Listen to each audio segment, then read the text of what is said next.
proving their despotism and corruption, Tucker Carlson is being targeted by the EU for sanctions for daring to interview Vladimir Putin.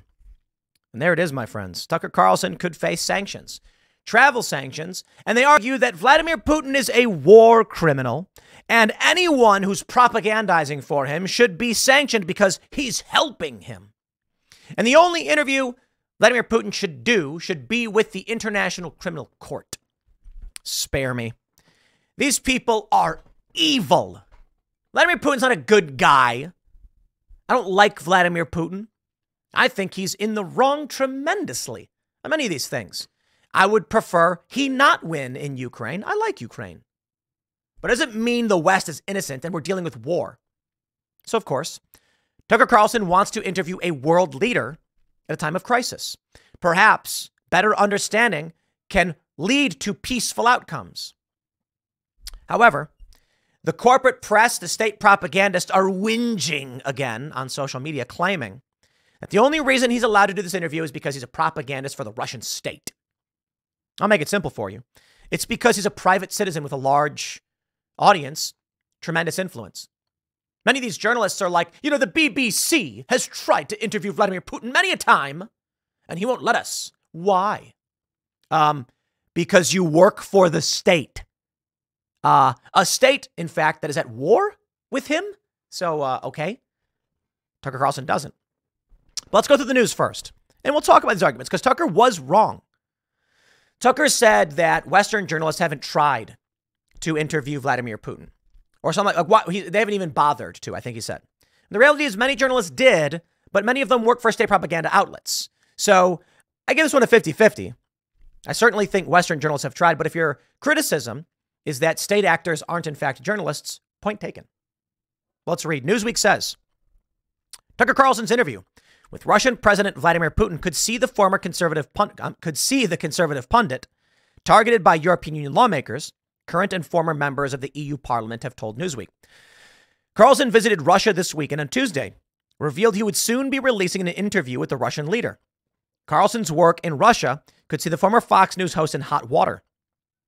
Says Guy Verhofstadt, a former Belgian prime minister, current member of EU Parliament, saying the lawmaker who has called for the EU to explore imposing a travel ban on Carlson described Carlson as a mouthpiece of former President Donald Trump and Putin, adding, as Putin is a war criminal and the EU sanctions all who assist him in that effort, it seems logical that the External Action Service examine his case as well.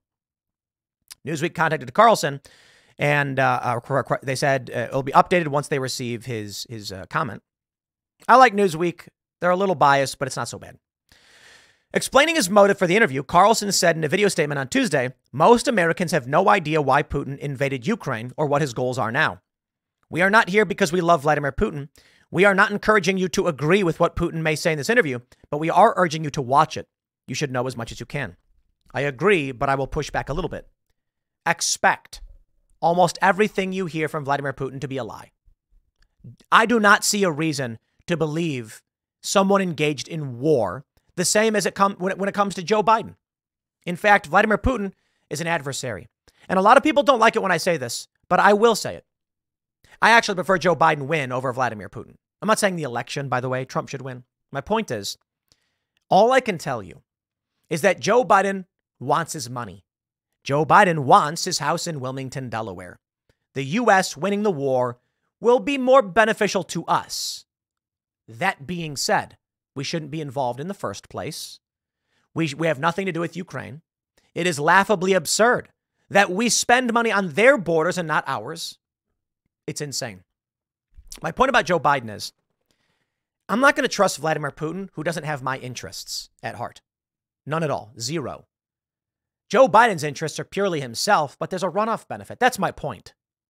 So I think they're both bad dudes, but I got to say, Joe Biden's our bad dude.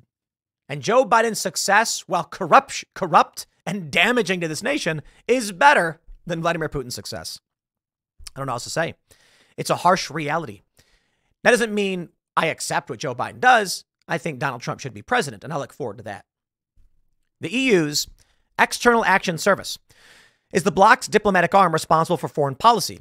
For an individual to be added to the EU's sanctions list, evidence must be presented to the EAS for review. If deemed sufficient, the EAS can then present the case to the European Council. As such, any hypothetical sanctions for Carlson may be some way off, even if the move has sufficient support among European lawmakers. The fact that they're even trying to shut him down for having dared interview a man is psychotic and shows how weaselly these evil people are.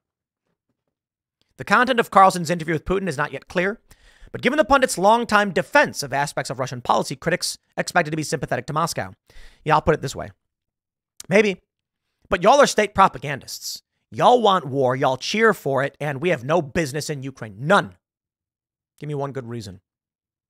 They're like, Vladimir Putin will invade Europe. I'm also not Europe, but they're NATO allies.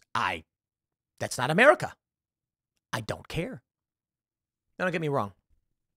In the event that Vladimir Putin does invade a NATO ally, triggering Article 5, which means we must come to their defense, I fully expect, I demand, Congress vote on the matter.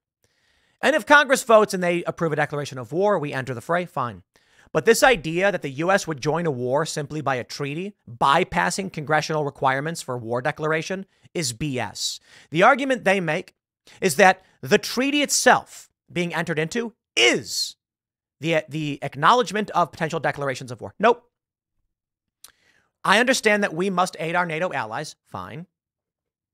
However, I still believe it is imperative that Congress vote on a declaration of war. They wouldn't do it, by the way. So again, look, if Russia did invade Poland, I wouldn't be surprised if the U.S. got involved. That would be serious. The only problem is Ukraine ain't an ally. So spare me. We must defend Ukraine so that they don't invade NATO. What? Now you're arguing we can unilaterally declare war on a foreign country because they're in a country we're not allied with because that country is next to a country we're allied with? I'm trying hard not to swear here, so I won't. F you. Haha. First of all, it should be remembered that Putin is not just a president of an aggressor country, but he is wanted by the International Criminal Court and accused of genocide and war crimes. MEP Jurmis Pate, who previously served as Estonia's foreign minister, told Newsweek. Carlson wants to give a platform to someone accused of crimes of genocide. This is wrong. If Putin has something to say, he needs to say it in front of the ICC. At the same time, Carlson is not being a real journalist since he has clearly expressed his sympathy for the Russian regime and Putin has constantly disparaged Ukraine. Okay, how about this? Any journalist who's expressed sympathy for Ukraine is not a real journalist. Oh, that's all of them at the corporate press, isn't it? Here we go. Journalists hit back at Tucker Carlson's mistaken claim that is the only one to ask Putin for an interview. And even Moscow confirms Russian leader just says no to everyone else. He's wrong, but he couldn't have known. I think it's fair to say Tucker was wrong on this one. Even Russia's saying it. I think the reality is these people are crackpot, statist propagandists, and I wouldn't respect them either. Christian Amanpour. She says, does Tucker really think we journalists haven't been trying to interview President Putin every day since his full-scale invasion of Ukraine? It's absurd. We'll continue to ask for an interview, just as we have for years now. What journalism does Christiane Amanpour do? She interviews people. Well, I host a show called The Culture War, where I interview people. Okay, so I'm a journalist. I've been a journalist for a long time. But of course, they want to make sure to say that I'm not. These people are insufferable. This one's my favorite. Steve Rosenberg. He says, interesting to hear Tucker Carlson claim that no Western journalist has bothered to interview Putin since the invasion of Ukraine. We've lodged several requests with the Kremlin for the last 18 months, always a no. I wonder why. Dude, Britain is at war with Russia. You work for the British government. Of course he's going to say no. Laughable. Hillel Newer says, Mr. Carlson, Americans also have a right to hear from the man who dared to stand up in Moscow to oppose Putin's war on Ukraine. He was sentenced to 25 years in prison and then sent to a Siberian penal colony. He's my friend, Vladimir Kara-Murza. Will you please try to interview him? That does not seem like disrespectful in any way, and I agree with him, actually. Tucker Carlson should. But just because he may not doesn't mean you don't interview Vladimir Putin. Here's one from Heidi Pritzbula. We're in journalism. Nope, Nope, and yet this is not journalism. Tucker is platforming authoritarian strongmen who want to undermine Western democracy. Oh, is it democracy to threaten to sanction a guy for interviewing someone? You people are ridiculous. Absolutely ridiculous. When asked directly why Putin granted an interview to Carlson, Peskov said that the Americans' position contrasted with much of the Western media. His position is different from all the others.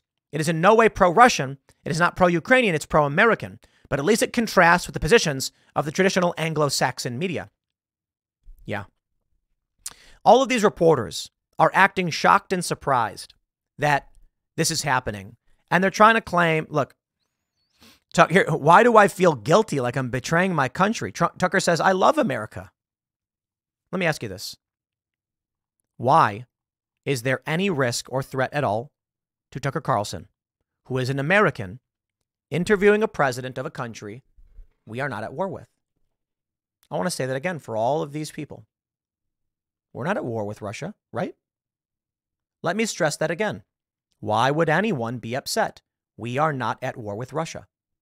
Oh, it's because we are, and they are lying, and they are propagandist shills who would see the world burn while they lick the boots of the corrupt establishment. But let's just play the formality game, my friends. So long as we are not formally at war with Russia, there should be literally no concern whatsoever.